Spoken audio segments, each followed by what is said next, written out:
a palavra de Deus nesta manhã, amém? Glória a Deus, para mim é um privilégio estar com o nosso pastor Raimundo, que estará nos dando a honra, amém? E está ministrando a palavra de Deus neste lugar, amém? Oremos ao Senhor, amantíssimo Deus, soberano Pai, Pai de nosso Senhor e Salvador Jesus Cristo, graças te damos, ó Pai, pelo privilégio de estar diante de Ti, ó Pai, te louvamos, exaltamos o Teu santo nome, ó Pai. Agora, Senhor, iremos ouvir a Tua palavra, Pai. Usa, Senhor, o Teu Filho com poder e autoridade, Senhor, que não seja, Pai amado, aquilo que queremos ouvir, mas aquilo que o Teu Espírito Santo, ó Pai, tem para falar em nossos corações, Senhor. Fica conosco, Pai amado, é que nós te pedimos e te agradecemos em nome do Senhor, amém? Que você possa aplaudir ao Senhor, amém?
E a vara que não produz fruto, ele diz que ela é cortada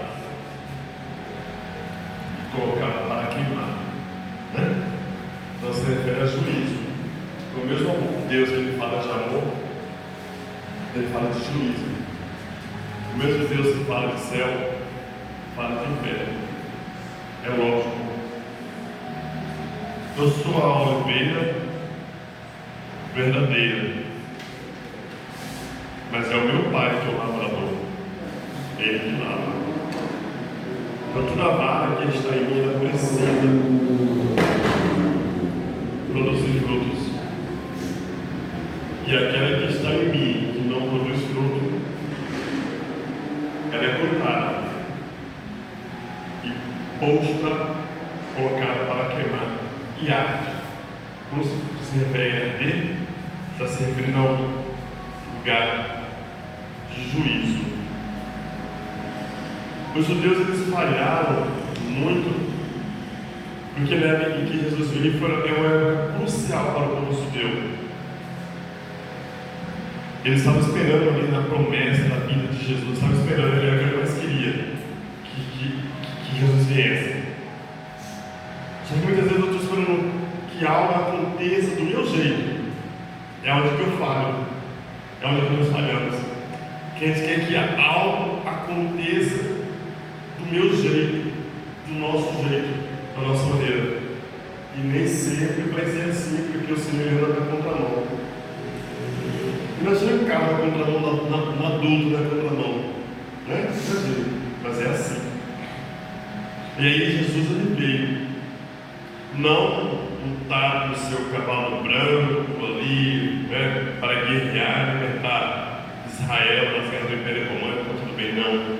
Ele veio de uma maneira simples, humilde, trabalhando no caráter de cada um. Mudança de dentro para fora. O bem vencendo o mal. O bem vencendo o mal. Se alguém te forçar a andar uma milha, ande. Se alguém tomar a sua capa, dê também a túnica. Entendeu? Que a mudança também de dentro para fora. Disse a história que encontraram uma pedra no fundo do oceano, já estava há mais de 20 anos essa pedra lá no fundo do oceano. Aí quando quebraram a pedra, no miolo da pedra estava totalmente intacto. Estava totalmente intacto. Por quê?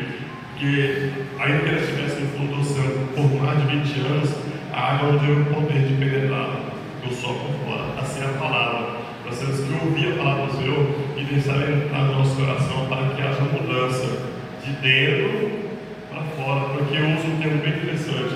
Por fora, qualquer brechó muda. Por dentro, só o Espírito Santo, quando eu quero, eu devo julgar quando eu mando, ele vai mudar. Quando eu não mando, ele não vai mudar. Lucas 10, 25, amém?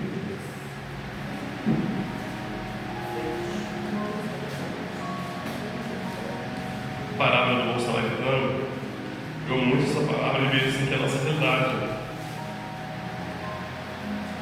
Vocês não gostaram? E glória a Deus. Na verdade, a parábola do bom samaritano ela é a resposta a uma pergunta. Diz assim: e eis que se levantou um certo doutor da lei, tentando-o e dizendo: Mestre, que farei para herdar a vida eterna? E ele disse: o que está escrito na lei? Aí Jesus perguntando, né? O que está escrito na lei? Como lê ou como interpreta? E respondendo ele, doutor da lei, respondendo ele, disse: amarás ao Senhor teu Deus de todo, é Lucas 10, versículo. E respondendo ele, disse: amarás ao Senhor teu Deus de todo o teu coração, de toda a tua alma, de todas as tuas forças, de todo o teu entendimento, e ao teu próximo como a ti mesmo. Aí Jesus responde: disse-lhe: respondeste bem, faz isso e viverás. Ele, o doutor da lei, porém, querendo justificar-se a si mesmo, disse a Jesus: e quem é o meu próximo? Bem, vamos podem sentar ali? Que Deus possa continuar nos abençoando.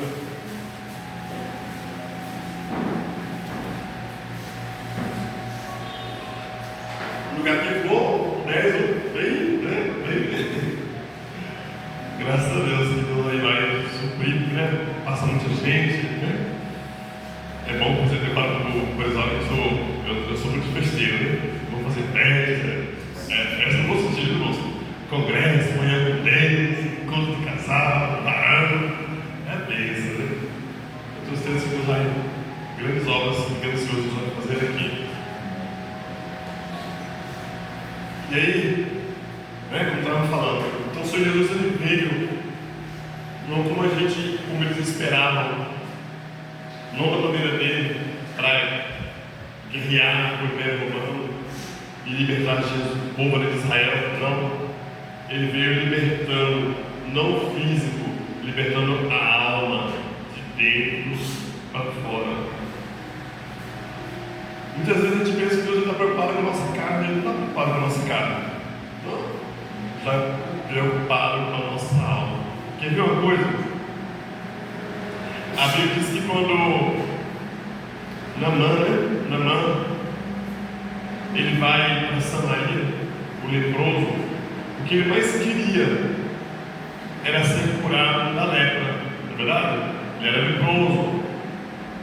Ele era um general de guerra, porém leproso. Ele era um guerreiro, estrategista de guerra, porém leproso. Então o que ele mais queria era ser curado da lepra. Só que a lepra, para a época, para o povo judeu, ela era uma maldição. Ele era gentil, mas para o povo judeu, os judeus tinham que, quando estava leproso, tinha que dar uma Deus para a sua família, para a sociedade e tal. E para o erro.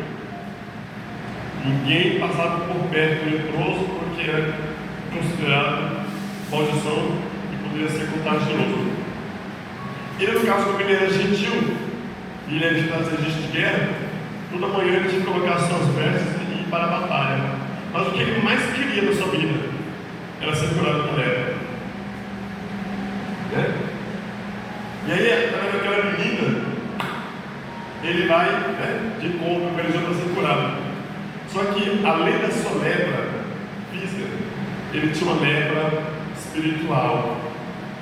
Uma lepra com o nome de orgulho, prepotência, soberba. É do meu jeito, da minha maneira. Ele tinha essa lepra. E essa lepra com o nome de soberba, prepotência, arrogância, ela não afasta o homem da família. Ela não afasta o homem da sociedade, ela não afasta o homem do emprego, não, ela consegue, mas ela afasta o homem da presença de Deus aqui e na eternidade. A lepra física, ela afasta o homem da sociedade, a lepra do corpo, ela afasta o homem da sociedade, afasta da família, afasta de todo canto, mas não afasta da presença de Deus. Mas a lepra espiritual, o orgulho, a prepotência, a soberba, o ego, ela pode não afastar o homem de nenhum lugar da sociedade, mas ela afasta o homem da presença de Deus aqui e na eternidade. Então vê que a mãe era tão arrogante, tão prepotente, que quando ele recebe um recado, um aviso, que deveria mergulhar 7 vezes no Rio Jordão, qual foi a resposta dele? Qual a posição que ele tomou? Eu mergulhar neste rio sujo? Não poderia eu mergulhar nos rios lá de Damasco, Arbano, Paribá, que são rios de águas cristalinas, rios de águas puras? Olha, aí agora aparece, ele manifesta quem ele é. Um arrogante, um prepotente, um soberbo. Então, circunstâncias da nossa vida acontecem para Deus nos mostrar quem somos nós ou quem verdadeiramente nós somos.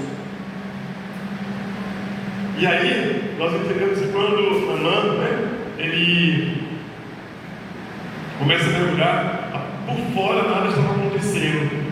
Por fora nada estava acontecendo, ou até piorando. Mas o Senhor estava curando a alma dele. O Senhor estava curando a alma dele.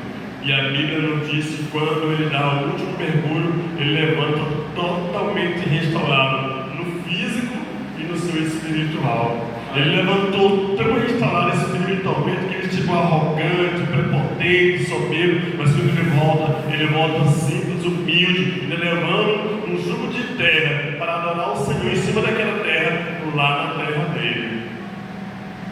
Quando Deus ele muda de dentro para fora. A mudança nossa tem que ser de dentro para fora. Porque se eu não conseguir deixar a palavra de Deus entrar no meu coração e ela mudar de dentro para fora, em vão nascemos, a palavra de Deus precisa mudar o meu caráter, a minha atitude, o meu comportamento. E é o que nós vamos falar na palavra do bom samaritano, que é uma resposta de Jesus para aquele moço. Aquele moço chega para Jesus e fala assim: mestre, que farei eu para herdar a vida eterna? Então, quem sabe na mente dele, o Senhor iria dizer assim: faz isso, faz aquilo outro. Aí Jesus olhou para ele e falou assim: você é um doutor da lei, você ensina a lei, você interpreta, e baseado na lei que você ensina, que você interpreta, como que você lê, como que você interpreta, como que você entende a lei que você ensina? Aí ele diz assim: na lei está escrito que amarás ao Senhor de todo o teu pensamento, de toda a tua força, de toda a tua alma e tal, e depois ao próximo com a ti mesmo. Olha só a responsabilidade que Jesus fala: amar ao teu próximo com a ti. Jesus, né? Sabe por quê? Porque no normal, a gente não senta com alguém para falar mal da nossa vida, né? Eu vou sentar aqui com o Elisódio e vou falar mal de mim. Ô Elisódio, eu sou caloteiro, eu sou fofoqueiro, eu sou de barulho, né, e tal. Eu sei, sabe que eu consigo fazer isso? A gente não consegue sentar com uma pessoa para poder falar mal de nós mesmos, não é? Mas a gente fala fontonelas para falar da vida dos outros. Então aquilo que eu não quero para mim, eu não posso desejar para os outros, porque é isso que Jesus falou, né? Amar ao teu próximo como a ti mesmo. Então se eu não tenho coragem de sentar com alguém para falar mal da minha vida, para falar mal do meu caráter, para falar mal da minha atitude, para falar mal do meu comportamento, para falar mal do meu dia a dia, eu também não sinto. Então o Senhor também reprova de sentar com alguém para falar mal de alguém, porque esse alguém é o meu próximo, é o meu semelhante. O que eu não quero para mim, eu não posso desejar para os outros. O que eu não quero que façam comigo, eu não vou querer que façam com os outros. É a palavra. Então essa é a verdadeira mudança de dentro para fora. Aí Jesus olha e diz então, aí ele diz, amarás ao teu próximo como a ti mesmo. Só que Jesus olha para aquele irmão civil, Jesus ele vai lá na alma, ele vai na ferida. Aí ele ficou emaranhado com a resposta de Jesus. Aí ele pergunta para Jesus assim, em outras palavras ele diz assim, Senhor, sabe, eu não amo meu próximo porque eu não sei se é o da esquerda, eu não sei se é o da direita, eu não sei se é o da frente, eu não sei se é o de trás, eu não sei se é aquele que eu encontro de dia. Senhor, quem é o meu próximo? Aí Jesus disse, tudo bem, vou te responder agora, senta aí. Aí ele diz assim, Jesus ele veio para desfazer panela, tá? Jesus ele não gosta de panela, e ele vai falar sobre essa panela agora. Ele fala assim, vai descendo de Jerusalém para Jericó, um moço. Quem sabe aquele moço foi adorar, foi no templo, adorar, orar, e por uma situação ele resolve não querer ser mais crente. Jerusalém simboliza a casa de Deus, o lugar da presença de Deus, o lugar do pão de Deus, tem que adorar o nosso Senhor, glória ao nosso Senhor. Mas um dia ele resolve ir para Jericó. Jericó é uma tipologia do mundo sem Deus, do mundo de águas amargas. Por quê? Águas amargas. Porque Jericó foi o portão de entrada para Israel. Sim ou não? A Bíblia diz que Israel, quando atravessa os rios, depararam com Jericó. Jericó estava com seus portões fechados. Jericó estava com seus portões fechados. Ninguém entrava e ninguém saía. Então Josué determinou que a arca rodeasse a cidade de Jericó por 7 dias. Por 6 dias, uma volta. No 7º dia, 7 voltas. Então deram 13 voltas. No último dia, na última volta, eles gritaram, as muralhas caíram. E aí, Josué fala algo interessante. Josué fala assim, maldito o homem que se levantar para reconstruir Jericó. Olha só, você está entendendo? Que tem coisa que Deus não mandou eu falar. Tem coisa que Deus não mandou eu falar. Mas se eu falar e o Senhor resolver assinar embaixo, vai acontecer. Porque Deus mandou simplesmente destruir Jericó. Ou seja, Jericó era o portão de entrada para que o povo de Israel tomasse posse da bênção. Se ele conseguisse entrar em Jericó, era o suficiente. Ele não mandou abençoar Jericó. Mas depois que as muralhas de Jericó caíram, a Bíblia diz que Josué se levanta de uma posição e diz assim, maldito o homem que se levantar para reconstruir Jericó. Quando ele colocar a pedra fundamental, ele vai perder o seu último filho, o seu filho primogênito, melhor dizendo. Quando ele concluir, ele vai perder o seu último filho. E aí a Bíblia diz que isso aconteceu no dia de Iel, que já foi no dia do recado. Um homem por nome de Iel, ele se levanta para reconstruir Jericó. E quando ele se levanta para reconstruir Jericó, pedra fundamental na cidade, ele perde seu filho primogênito. Quando ele conclui a cidade de Jericó, ele perdeu seu último filho, segundo a palavra do Senhor. Mas e aí, quando a gente faz alguma coisa sem a direção de Deus, aparentemente pode até fluir, mas no final não vai dar certo, porque Jericó agora está reconstruída, porém as águas de Jericó eram águas amargas. Sem Deus não dá certo. Sem Deus o doce fica amargo, né? Sem Deus o que era para ser doce fica amargo, fica fel. Então a cidade de Jericó se tornou uma cidade agora o quê? Uma cidade de águas amargas e terra estéril. Aí nos dias do profeta Eliseu, a Bíblia diz que depois que Elias foi arrebatado, os servos, né, de Eliseu chegaram até Eliseu e falaram assim: olha Eliseu, a morada é boa, nós gostamos de morar aqui em Jericó, é muito boa a morada aqui. Aí diz que é um segredo a mais dele: é muito boa a morada aqui em Jericó, nós gostamos de morar aqui em Jericó. Porém, as águas são amargas e a terra é estéril. Porque sem Deus, o doce fica amargo e a terra poderia ser até produtiva, mas como Deus não tem um negócio, ela vai ser improdutiva. E a Bíblia diz que por um milagre, Eliseu tirou a amargura da água, por um milagre, Eliseu tirou a amargura da água e a esterilidade da terra. E esse moço agora, ele resolve sair de Jerusalém, casa da bênção, casa da presença de Deus, e ir para um lugar de águas amargas e terra estéril. Só que a Bíblia diz que no caminho ele foi pego por alguns assaltantes, né? Alguns assaltantes pegaram ele, tomaram tudo que ele tinha, bateram nele e deixaram ele cair no chão, semi-morto, sem força para continuar a sua viagem, sem força para prosseguir.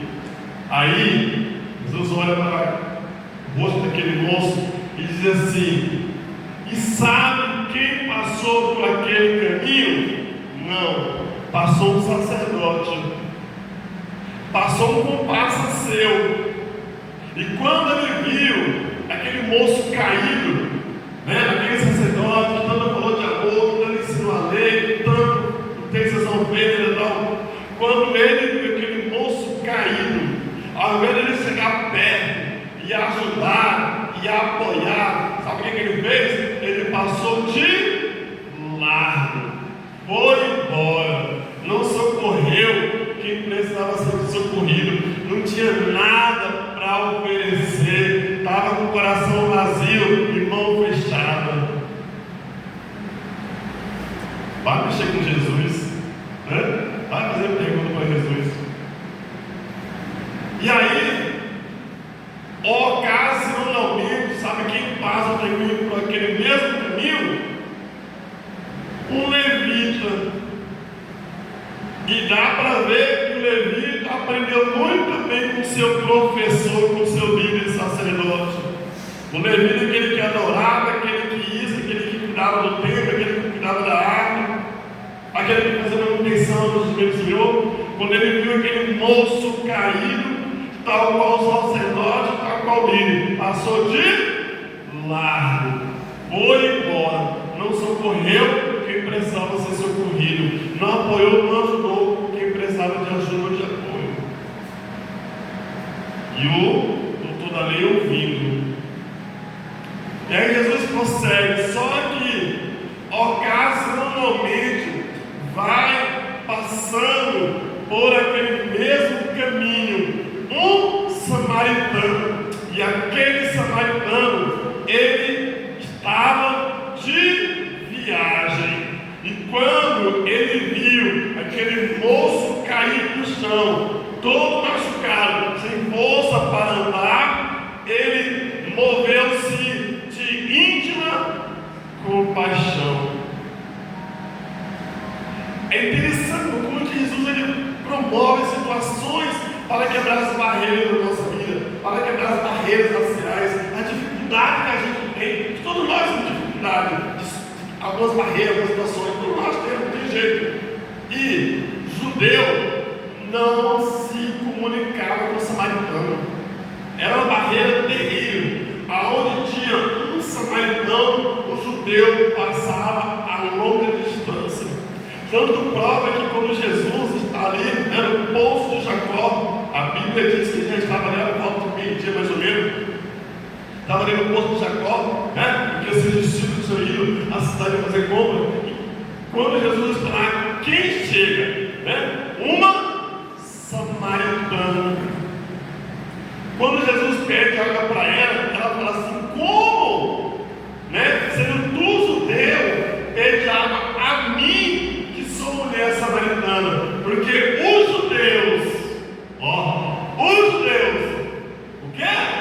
Não se comunicam com os samaritanos. Existe uma diferença racial, existe um preconceito racial entre judeu e samaritano. Não é entre samaritano e judeu, é entre judeu e samaritano. O judeu não se comunica com o samaritano. E o Senhor Jesus veio para quebrar os preconceitos e as barreiras raciais entre os povos e as nações. Então é o que eu disse antes, ele veio para trabalhar dentro de nós, uma mudança interior do nosso íntimo. E agora está conversando com esse moço, querendo dizer para esse moço que ele veio, mas veio trazer uma mudança de dentro para fora, uma mudança de pensamento, de atitude, de comportamento, uma mudança de dentro do nosso íntimo. Aí ele olha para aquele moço e fala assim: enquanto o sacerdote não socorreu, enquanto o levita não socorreu, quem vai passando ali? Um samaritano, alguém que é odiado por vocês. Ele passou e moveu-se de íntima compaixão. Levita, sacerdote com as mãos vazias e coração puro. Levita com as mãos vazias e coração puro. Mas os samaritanos, a Bíblia diz que ele tinha vinho e azeite de vinho, duas essências do Espírito Santo de Deus. Vinho simboliza a alegria, Vinho simboliza a alegria. É o que diz que eles não têm alegria. Tem crente que é crente há 10 anos, mas ele anda chupando limão, carazeira, assim, que você olha assim. Ele contagia o ambiente que ele chega, que com a amargura dele, o ambiente pode estar dando feliz, mas porque ele chegou, o ambiente fica amargo também. Tem pessoas que é assim, não é? Tem pessoas que ele é tão feliz, ele é tão sorrindo, é que o lugar pode ter um lado melhor, mas ele chegou todo mundo rindo, todo mundo sereno. Mas tem pessoas que têm uma amargura tão grande no coração dele, que onde ele chega, a amargura vai conectando. Aí o pessoal fala assim: é bem ele, ele não amarga. Mas o vinho é o símbolo de alegria. Então essa manhã, receba a alegria produzida pelo Espírito Santo em teu coração e comece a contagiar para melhor o ambiente que você vive, que você chega para a glória do Senhor, de tal forma que alguém possa olhar para você: você é diferente. Por quê? Você é crente, você é diferente. Eu vejo no seu rosto o brilho do Espírito Santo de Deus. Ser crente não é lá o cara que não fala que chupou limão, ou que o caso de abacaxi. É ser feliz, é alegre, porque Jesus é bom. E essa alegria dentro de nós é uma alegria produzida pelo Espírito Santo. O mundo não conhece, mas a gente recebe e agradece ao Senhor. Então ele tinha vinho, e tinha azeite, que é símbolo de unção, unção. Louvado seja o nome do Senhor. Unção. O vinho, quando o vinho produz a vida, todo prova que na festa, lá em Caná da Galileia, no melhor da festa, o que aconteceu? Acabou o vinho. E aí, quando acabou o vinho, ou seja, acabou a alegria, Tá bom, até agora, mas fulano chegou, misericórdia. Aleluia, O homem estava todo mundo organizado, mas fulano chegou, misericórdia. Aí vai lá para cá, aquela coisa toda, até o grupo se desfaz. Então, Maria, a mãe de Jesus, perguntou: não, a alegria precisa continuar. Não, o povo não pode ir embora não. Está tão bom, a alegria precisa continuar. Vamos fazer alguma coisa para ter vinho, porque a alegria precisa continuar. Aí foi até Jesus. Jesus trabalhou no improvável, mas a alegria não acabou.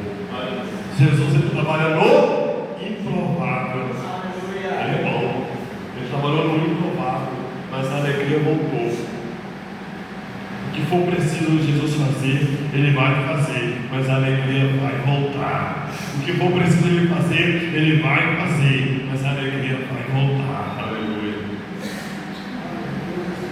Então a Bíblia diz que ele ungiu aquele samaritano, ele passou vinho, azeite sobre aquele moço. E aquele moço coloca ali na sua carruagem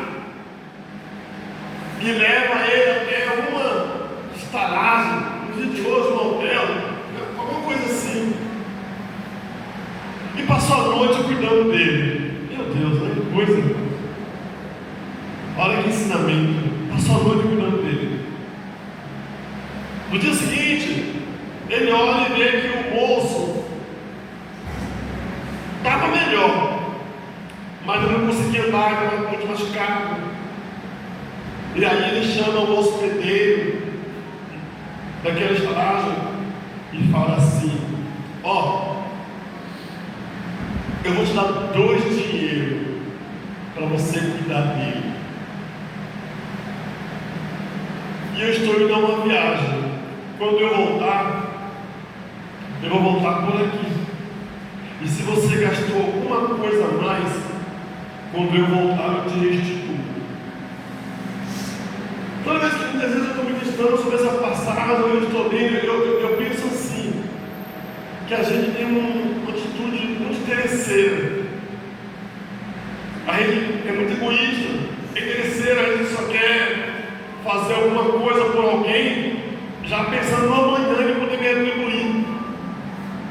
A gente nunca faz nada para alguém, pensando que a nossa retribuição vem de Deus. Na maioria das vezes a gente pensa nisso.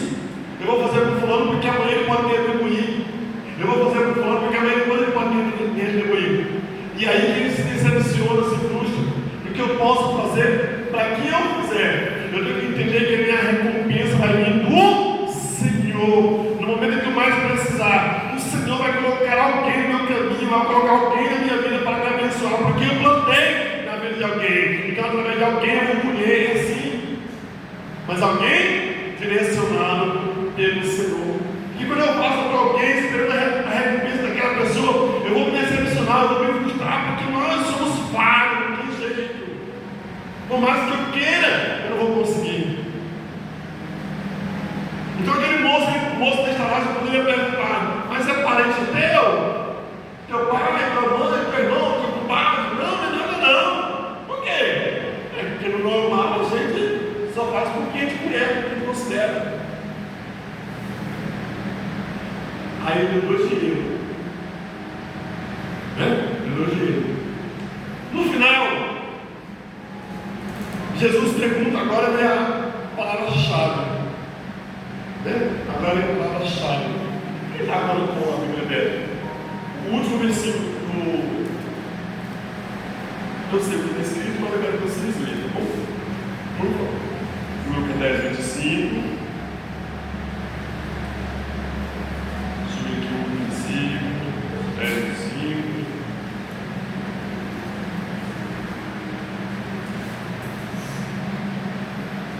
O 36 e o 37. Vamos fazer ali. Então Jesus perguntou ao mestre da lei: na sua opinião, qual desses 3 foi o próximo do homem assaltado? Aquele que socorreu. Respondeu o mestre da lei. Jesus disse: pois vai e faça a mesma coisa.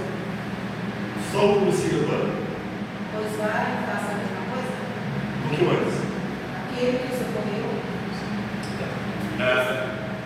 Eu comecei de 37, né? 36. Então Jesus perguntou ao mestre da lei: na sua opinião, qual dos 3 foi mais próximo do homem assaltado? Aquele que socorreu.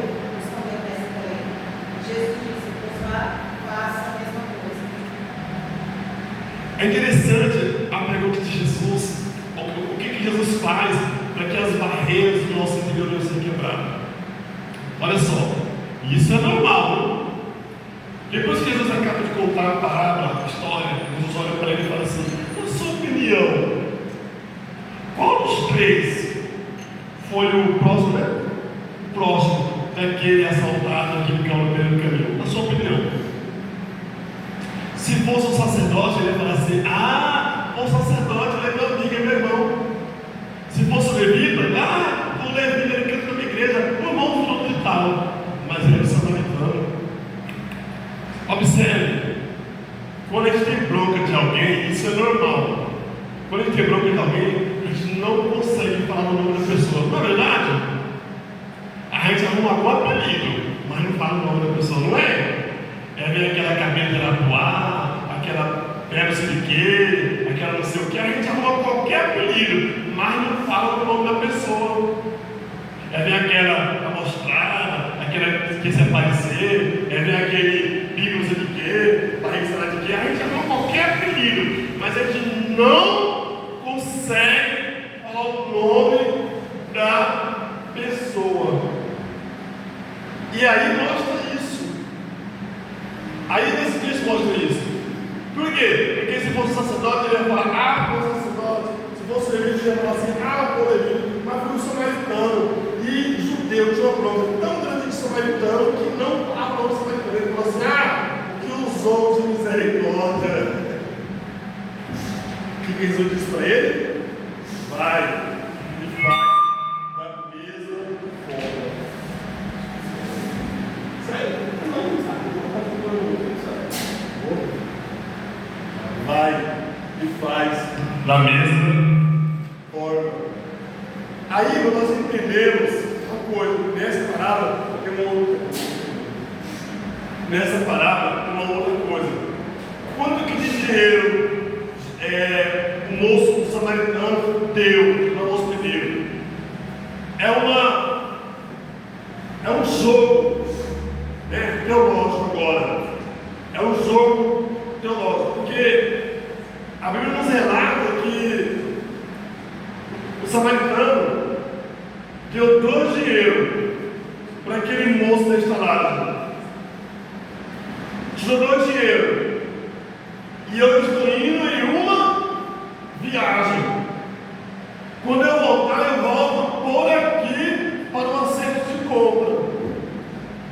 A Bíblia nos diz que o Senhor, ele é tardio em se irar, né? E que um dia para o Senhor, né? O Salmo 90 ele relata para nós que um dia para o Senhor é como 1000 anos. 1000 anos como um dia. Então aquele moço deu 2 dinheiros, que cada dinheiro representava um dia de trabalho. Então ele deu 2 dinheiros, representando 2 dias de trabalho. Então ele está dizendo assim: eu estou indo em uma viagem e os meus planos é voltar dentro de 2 dias. Possa ser que eu demore um pouco mais. Mas se eu demorar um pouco mais e você gastou a lei do dele, quando eu voltar, eu volto por aqui e eu te ressarcio, eu te retribuo. Agora, nós entendemos que o Senhor Jesus ele foi, né? Ele subiu, prometendo vir buscar a sua igreja. Porque ele diz para os seus discípulos: olha, né? Não se turbe o vosso coração, credes em Deus, credes também em mim. Na casa de meu pai há muitas moradas, né? Senão eu vou, ele é dito: vou preparar-vos lugar, e se eu preparar, voltarei para levar vocês para mim mesmo. Na verdade, quando ele disse isso, o lugar não estava preparado, né? Ele subiu para quê? E deixou uma missão para nossas vidas. Qual a missão? Pregai o Evangelho a toda criatura. E quando é que o mundo vai chegar ao fim? A Bíblia relata que quando o mundo vai chegar ao fim, quando o Evangelho do Reino chegar aos 4 cantos do nosso universo. Nós estamos em pleno século XXI, 2000 anos já se passaram que Cristo subiu e até agora não voltou. Ou seja, o moço falou assim: dentro de 2 dias eu vou voltar. Mas possa ser que eu demore um pouco mais.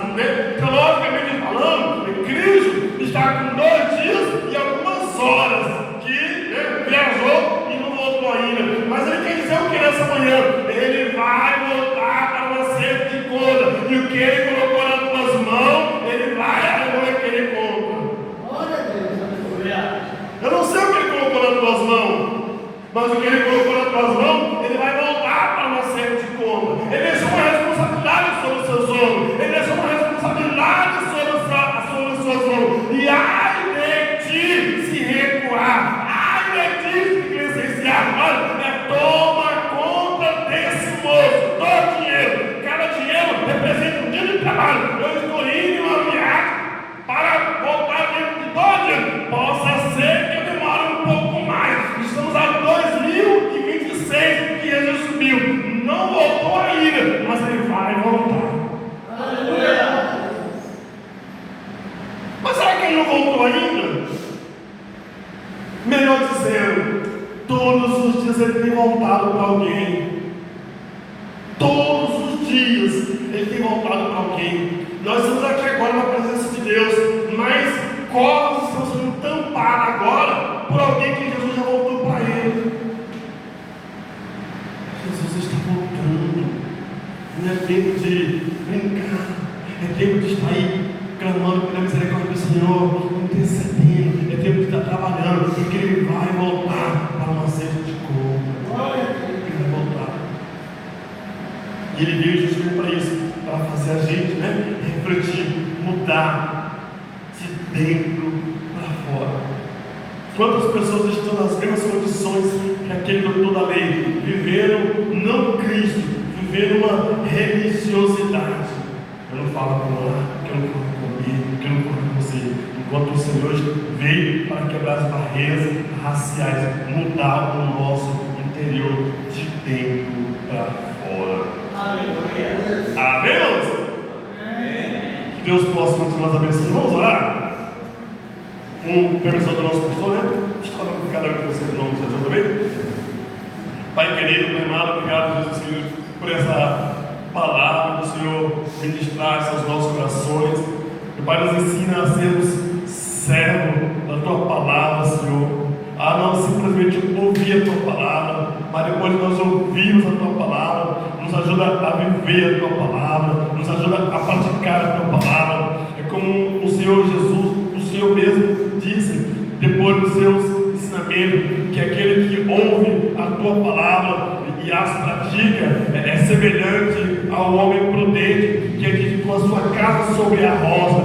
Veio os ventos, os temporais, e a casa não caiu, mas ficou de pé. Mas aqueles que ouvem também as Tuas palavras e não as praticam e não obedecem, é semelhante ao homem insensato, Senhor, que edificou a sua casa sobre a areia. Depois de pronta, veio o vento, veio o temporal, veio a sombra e derrubou a sua casa, Senhor. Mas que nessa manhã, Senhor, nós não venhamos ser um homem insensato, mas que nós venhamos ser um homem prudente. Ouvir a Tua palavra, Senhor, e praticar não é fácil, mas que o Teu Espírito Santo nos ajuda, Senhor, a viver a Tua palavra, a praticar a Tua palavra, que a Tua palavra que foi ministrada nessa manhã e em todas as outras manhãs, em todas as noites, em todos os dias, Senhor, venha fazer efeito no nosso interior, venha causar mudança na nossa vida, de dentro para fora, para que nós possamos resplandecer, Senhor, aleluia, como luzeiro em um mundo que está em plena corrupção. Senhor, nos ajuda a viver a Tua palavra, nos ajuda a praticar a Tua palavra, nos ajuda a